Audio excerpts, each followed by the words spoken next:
Good morning class. Let's try chemistry. बेटा आज की हमारी ये वीडियो है कि आप अपने बोर्ड प्रैक्टिकल एग्जामिनर को कैसे इम्प्रेस करें। ठीक है, यानी कि आप कैसे बिहेव करें उनके सामने कि वो आप में जो कमियां हैं, कमियां इन द सेंस हो सकता है कि आप वाइवा में 100% क्वेश्चंस के आंसर ना कर पाए हों। ठीक है, मेरी बात को समझिएगा। हो सकता है कि आपको जो प्रैक्टिकल करने के लिए दिए गए हों वो प्रैक्टिकल आप ना कर पाए हों। ठीक है, या उनमें से कोई एक प्रैक्टिकल आप ना कर पाए हो। ठीक है, एक ये पॉसिबिलिटी भी हो सकती है कि आपको जो लिखने के लिए प्रैक्टिकल दिए गए हो सकता है कि आपको वो याद ना हो। ठीक है ना, कुछ भी पॉसिबिलिटी हो सकती है। अब इन कमियों के साथ आप जब एग्जामिनर से एक्सपेक्ट करते हैं कि वो 30 में से 30 आपको दें, तो कैसे आप ये एक्सपेक्ट कर पाएंगे या कैसे आप वो ले पाएंगे। ठीक है, 30 आउट ऑफ 30 भी नहीं, अगर 29 आउट ऑफ 30 भी आपको मिलने हैं, आप चाहते हैं कि मुझे 29 मिले या 30 मिले, तो कैसे आप वो स्कोर करेंगे, ये मैं आज आपको इस वीडियो में बताने वाली हूँ बच्चा। ठीक है, चलिए स्टार्ट करते हैं। अब देखिए, सबसे पहला आपका जो एग्जामिनर से इंटरेक्शन होता है ना, वो होता है जब आपका वाइवा होता है। ठीक है, और उससे पहले अगर पॉसिबिलिटी है, ज़रूरी नहीं है, पॉसिबिलिटी है कि जब आप अपनी लैब में प्रैक्टिकल परफॉर्म कर रहे हैं, ठीक है, इन योर लैब आप प्रैक्टिकल परफॉर्म कर रहे हैं, तो हो सकता है कि आपका जो एग्जामिनर है वो विजिट करने के लिए आ जाए और आपको देखे या आपसे वहीं पर क्वेश्चंस कर ले कि बेटा आप जो कर रहे हैं मुझे बताइए कि आप क्या कर रहे हैं। ठीक है, समझ में आया। या फिर नॉर्मली विजिट करके बस एक वॉच करके बच्चों को वहां से चले जाए। दो तरह की पॉसिबिलिटी होती है, या तो वो वॉच करें सिंपल, या फिर वॉच करते करते किसी एक दो बच्चे से क्वेश्चंस कर लें। ठीक है, ये पॉसिबिलिटी होती है। तो अब आप पता है अपना इम्प्रेशन वहीं पर क्रिएट कर देते हैं कि आप कितने सिंसियरली वहां पर प्रैक्टिकल्स को परफॉर्म कर रहे हैं बिना किसी और पर ध्यान दिए। यानी कि आप चीटिंग नहीं कर रहे हैं, आप बस अपने काम में लगन से मस्त हैं। तो ये देखकर एग्जामिनर बहुत इम्प्रेस होते हैं और ध्यान रखते हैं कि हाँ, ये तो वही बच्चा है जो मैंने लैब में देखा था और बड़ी लगन से अपना काम कर रहा था। समझ में आई मेरी बात? ठीक है, चलिए इतना काम हुआ। तो दो चांसेस हैं, एक तो 100% है ही है ड्यूरिंग वाइवा कि आप एग्जामिनर के सामने जाएंगे, और दूसरी पॉसिबिलिटी है खाली कि आप लैब में अपना काम कर रहे हैं, प्रैक्टिकल कर रहे हैं, या फिर आप प्रैक्टिकल को लिख रहे हैं और एग्जामिनर आपके सामने आ जाए।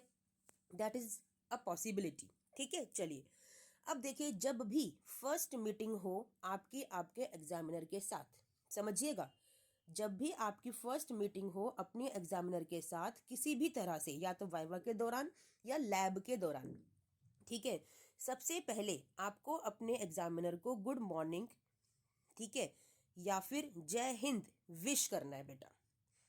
ठीक है, आप किसी भी बोर्ड एग्जाम के स्टूडेंट हैं, आप किसी भी स्टेट के स्टूडेंट हैं, ठीक है, ये तो दो मेन है आपके। ठीक है ना, आप गुड मॉर्निंग विश करते हैं या फिर जय हिंद विश करते हैं। ठीक है ना, और बड़े रिस्पेक्ट के साथ स्माइल करते हुए आपको ये करना है। कहते हैं ना, first impression is the last impression. बेटा अगर आप ना कोई भी एटीट्यूड रखते हैं, क्योंकि आज के बच्चों की जनरेशन ऐसी है कि मुझसे ऊपर कोई नहीं है, मैं हर जगत का ज्ञाता हूँ, सब कुछ मुझको आता है, बल्कि टीचर को कुछ नहीं आता है। ठीक है ना, ये कटु सत्य है बेटा, आपको सुनने में बुरा बेशक लग रहा होगा, लेकिन आज के बच्चे की मेंटेलिटी और सोच यही है। ठीक है, 100% बच्चों की नहीं कहूंगी, लेकिन 90% बच्चे यही सोचते हैं कि मुझसे बड़ा टीचर भी नहीं है। ठीक है, कोई बात नहीं, आप सोचते हैं, सोचते रहिए। ठीक है, इससे टीचर को कोई फर्क नहीं पड़ता, किसी भी टीचर को कोई फर्क नहीं पड़ता बेटा।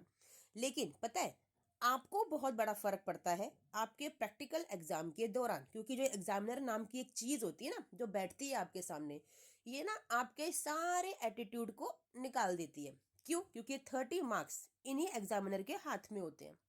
बात को समझिएगा, आपने जो लिखा है वो सही है या नहीं, कौन बताएगा? एग्जामिनर। आपने जो प्रैक्टिकल किया है सही है या नहीं, कौन बताएगा? एग्जामिनर। आप जो वाइवा दे रहे हैं, जिस क्वेश्चन का आंसर आपसे पूछा जा रहा है वो सही है या नहीं, कौन बताएगा? एग्जामिनर। तो हर चीज तो एग्जामिनर के हाथ में है। वहां अगर इस एटीट्यूड को लेकर आप गए ना बेटा, एक्सपेक्ट भी मत कीजिएगा कि 20 मार्क्स भी आपको मिल जाएंगे 30 में से।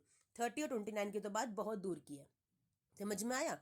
और जब थियोरी में 70 में से 40 या 50 नंबर लेके आ रहे होते हो ना, तो ये 20 मार्क्स ना कुछ नहीं करते, वहाँ पे 30 मार्क्स बहुत मैटर करते हैं आप लोगों के लिए। तो ये वीडियो मेरे उन बच्चों के लिए स्पेशली है जो एटीट्यूड के साथ जी रहे हैं अपना जीवन और अपने आप को सबसे ऊंचा समझते हैं। जो बच्चे इन 10% की कैटेगरी में आते हैं ना, वो तो बहुत अच्छे हैं, वो तो 30 ऑफ 30 अपना आप ले ही जाते हैं, उनको तो कोई चिंता की जरूरत ही नहीं है। वो 10 आउट ऑफ 10 यानी कि आपका 30 आउट ऑफ 30 बड़े आराम से ले जाएंगे। लेकिन चिंता उन बच्चों का है जो जिंदगी भर एटीट्यूड में जी रहे होते हैं। ठीक है बच्चा, तो आपको स्माइलिंग फेस के साथ एटीट्यूड को घर पर छोड़ के पहुंचना होता है अपने इस एग्जाम को देने के लिए। समझ में आई मेरी बात? अब आपने गुड मॉर्निंग किया एग्जामिनर को, ठीक है, अगर लैब में मिले हैं तो सिर्फ गुड मॉर्निंग आपको करना है और उनके क्वेश्चंस का आपको आंसर करना है, बस इतना काम है। ठीक है, आपने क्वेश्चंस का आंसर किया, अगर पूछा गया है तो ठीक है, सही गलत वो टीचर डिसाइड कर लेंगे, आपको जो आता है आपको वो आंसर करना है। समझ में आ गया? चलिए यहाँ पे बात खत्म हुई, ये तो एक पॉसिबिलिटी थी। लेकिन जहाँ पर वाइवा जब होगा और आपको वहाँ जाना ही जाना है, तो मैक्सिमम जो एग्जामिनर है आपसे 5 क्वेश्चंस तक पूछते हैं और फर्स्ट क्वेश्चन में ही वो आइडिया लगा लेते हैं कि आप कितने नॉलेजेबल हैं, कितने ज्ञाता है और क्या आपको आता है। समझ में आया? अब जब आप एग्जामिनर के सामने जाएंगे तो वहां पे भी फिर से आपको उन्हें विश करना है, गुड मॉर्निंग करना है और अपने आप से चेयर पर बैठने की गलती नहीं करनी है। जब तक आपको एग्जामिनर ना बोले कि सिट डाउन बेटा, तब तक आप नहीं बैठेंगे, ये ध्यान कीजिए। और जब आप बैठते हैं, आपको ऑफर की जाती है सीट और आप बैठते हैं, तो प्लीज थैंक यू बोलना ना भूलें। ये एटिकेट्स होते हैं हमारे, जो बचपन से बच्चों को सिखाए जाते हैं। कुछ बच्चे सीख लेते हैं, जीवन में अपना लेते हैं, और बहुत सारे बच्चे होते हैं जो इस थैंक यू वर्ड को बोलने में शर्मिंदगी महसूस करते हैं कि हम थैंक यू कैसे बोले। समझ में आई मेरी बात? लेकिन आपको थैंक यू बोलना आना चाहिए बच्चा। ठीक है, चलिए आपने थैंक यू बोल दिया। अब स्टार्ट होता है आपकी प्रोजेक्ट फाइल, है ना, और आपकी प्रैक्टिकल फाइल को देखने का सिलसिला। एग्जामिनर ये सब देखते हैं। आपकी प्रोजेक्ट फाइल में से आपसे वाइवा होता है जो आपको लर्न करने के जाना होता है।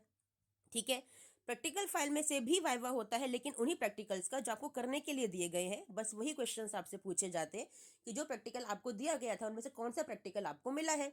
ठीक है ना, और जो प्रैक्टिकल आपने किया है, आपने अपनी शीट में, जो बोर्ड शीट में लिखा है, उसको कैसे लिखा, यानी कि मुझे वो बताइए आपने कैसे कैसे परफॉर्म किया। Suppose radical test, titration test, या आपका फंक्शनल ग्रुप टेस्ट, या और कोई टेस्ट, क्रोमेटोग्राफी, या कोई भी टेस्ट आपको दिया गया है करने के लिए। ठीक है, यानी कि फर्स्ट आपने कैसे एनालिसिस किया कि आपको जो सॉल्ट मिला है वो आपका कौन सा सॉल्ट है, तो आपने प्री एग्जामिन उसको कैसे किया। तो यानी कि पूरे प्रैक्टिकल के क्वेश्चंस आपके स्टार्ट हो जाते हैं। और मेन वाइवा जो आपका होता है बच्चा, एक तो प्रैक्टिकल में से होता है और एक होता है आपके थ्योरी में से। ध्यान रखिए, ठीक है ना, प्रैक्टिकल का वाइवा वही होगा जो आप प्रैक्टिकल परफॉर्म करेंगे, वही 3 प्रैक्टिकल्स, और थ्योरी का वाइवा आपका अनलिमिटेड क्वेश्चंस है। आपकी थ्योरी में 10 चैप्टर्स होते हैं बेटा, ठीक है ना, उन 10 चैप्टर्स में से किसी भी चैप्टर का कोई भी क्वेश्चन आपसे पूछा जा सकता है।